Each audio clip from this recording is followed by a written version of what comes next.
Okay, so we're in chapter 2 from Pirkei Avos, Ethics of the Fathers.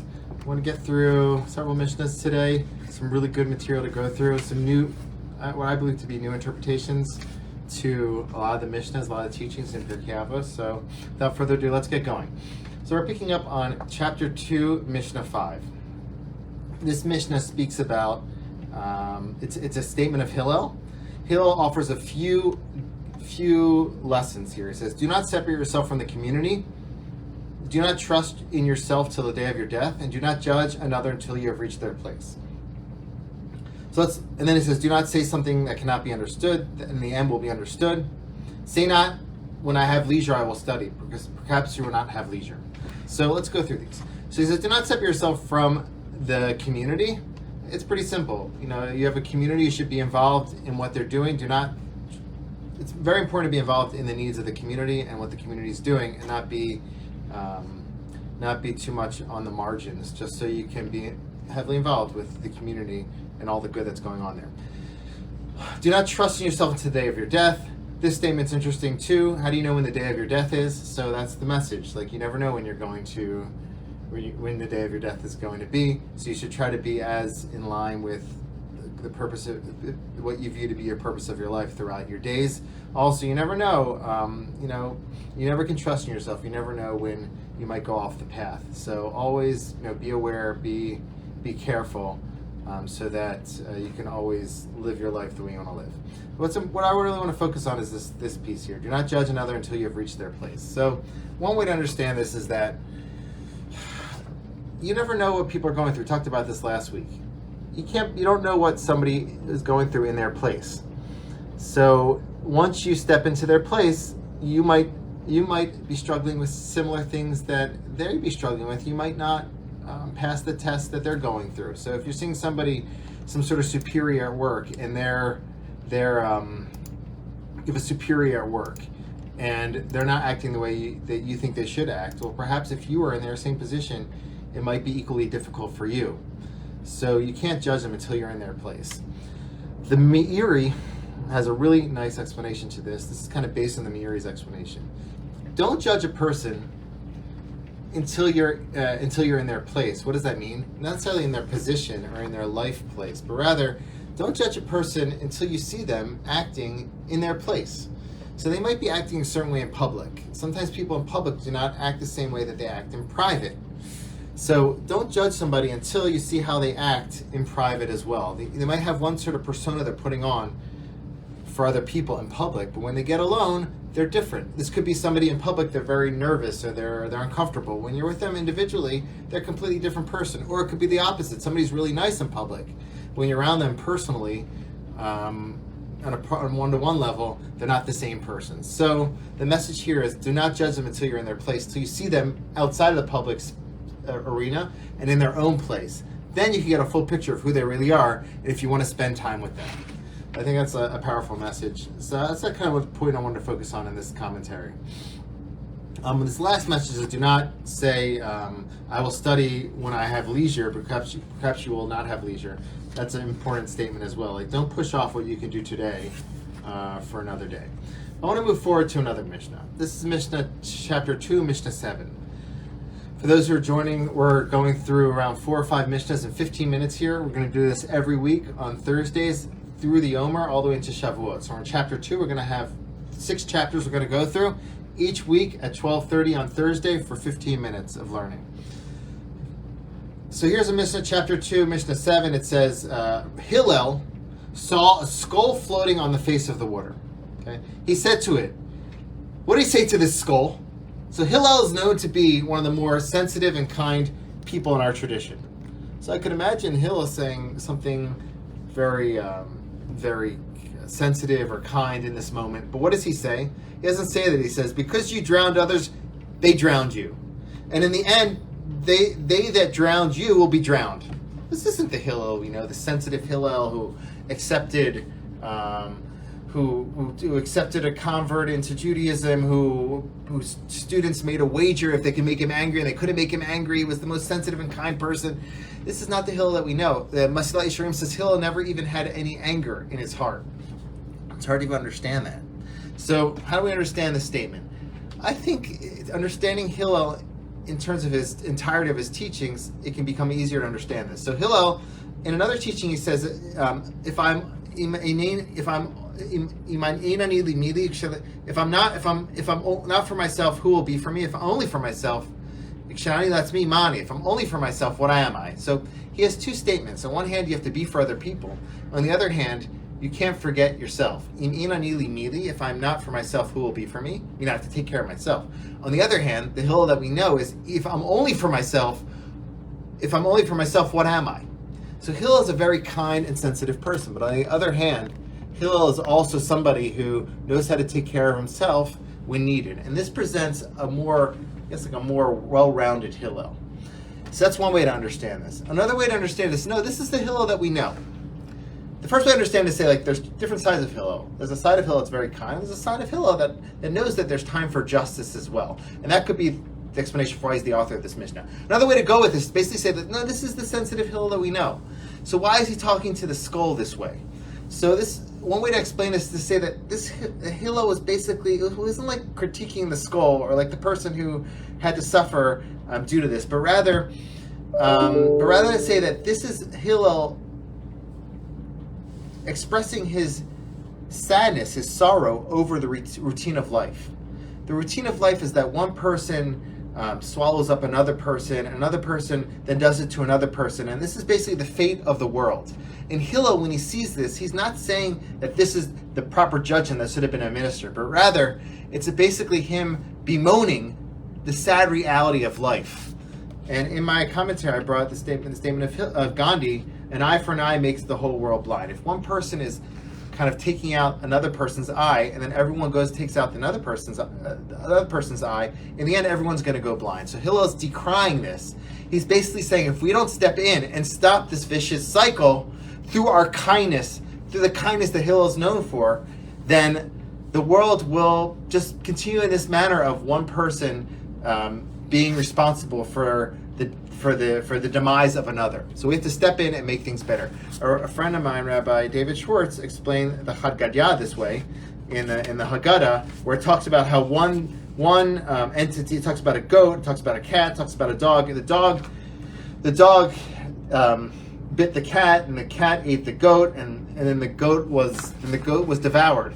The way he explained this is that it's our responsibility to step in and end this cycle of one person attacking another person. If we don't do that, this will just be the fate of history. And so therefore, that's why we read Haggadah at the end of the Seder, to remind us that to apply all these social action principles in our Haggadah to our current reality. If we don't step in, it will just be one person drowning another person.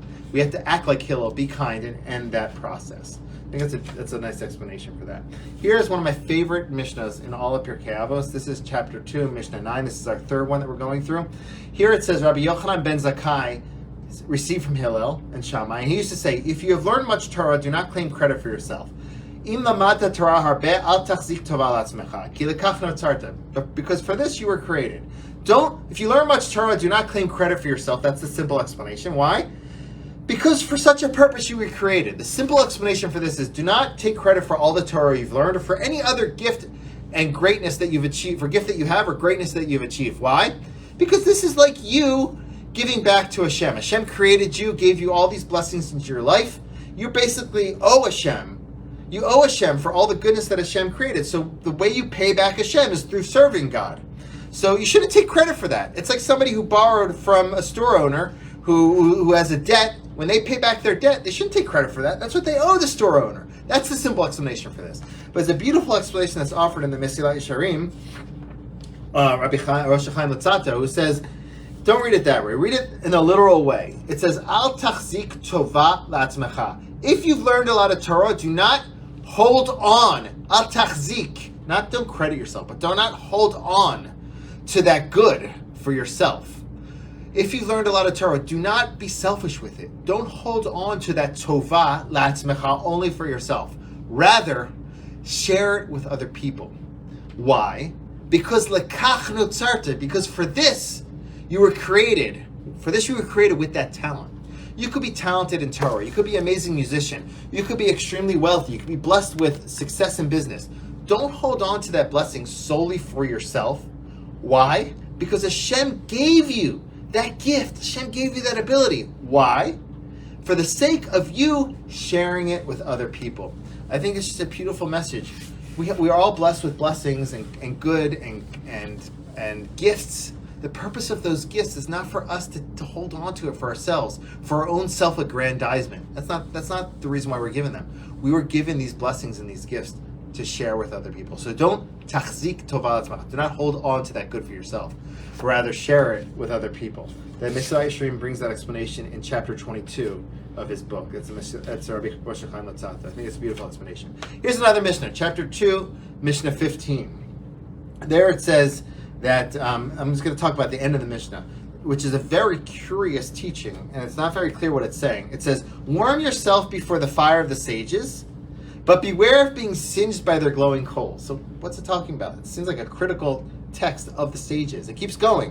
Why? For the bite of the sages is the bite of a fox. Their sting is the sting of a scorpion. Their hiss is the hiss of a serpent. And their words are like coals of fire. What's it talking about here? Why is it critiquing the sages, saying like they bite, they hiss, they sting? So one way I saw it explained is this way. Become warm by the rabbis. Learn with them. Be friendly with them.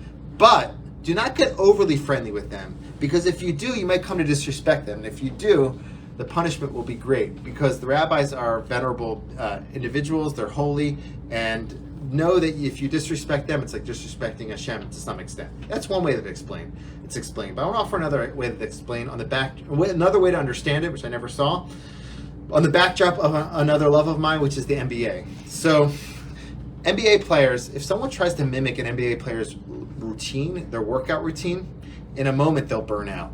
Some NBA players, I once saw a documentary on Kobe Bryant, which he works out like 4 or 5 times a day, like another 1 or 2 times more than most NBA players when he was alive. The idea is sometimes great individuals who are great in what they're doing, they prepare a lot and they put a lot of effort into it. And individuals who come in from the outside and try to mimic that routine, they're going to burn out very quickly. That could be the explanation here in this Mishnah. It's saying that the sages, you have to warm yourself up by the words of the sages.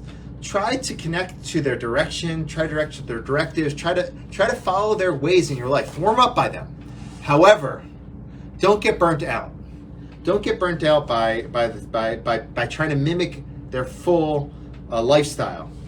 And if you do, you'll end up being burnt. You end up being singed by the glowing coals, because the rabbis are at such a high level of spirituality. If you try to be exactly like them, you might burn out. So it's a balance. On one hand, you warm yourself up by their words. On the other hand, don't try to be like them immediately. Build yourself up slowly in your service of God, so that eventually you can live a life like them. But if you try to embrace their direction off the bat initially, you'll feel burnt, you feel stung, you feel hissed at, because in the end, their words are like coals of fire. They're on such a high level. I think it's an important direction for a lot of us in what we're doing in all areas of our lives.